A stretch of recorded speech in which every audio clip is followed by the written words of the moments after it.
NewsRme. Gambia child deaths caused India to stop making cough syrup.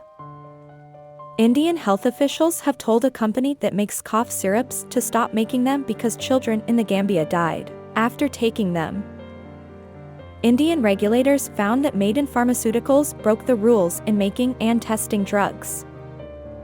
The World Health Organization, WHO, put out a worldwide warning about 4 cough syrups made by Maiden that were linked to the deaths of almost 70 children. India and the Gambia are both looking into the case right now, after finding that the New Delhi company had broken some safety rules. Regulators said they had stopped all manufacturing at the company. They said this was because of how bad the mistakes they found during the investigation and how they could affect the quality, safety, and effectiveness of the drug being made. The BBC asked Maiden for a comment, but she didn't answer immediately.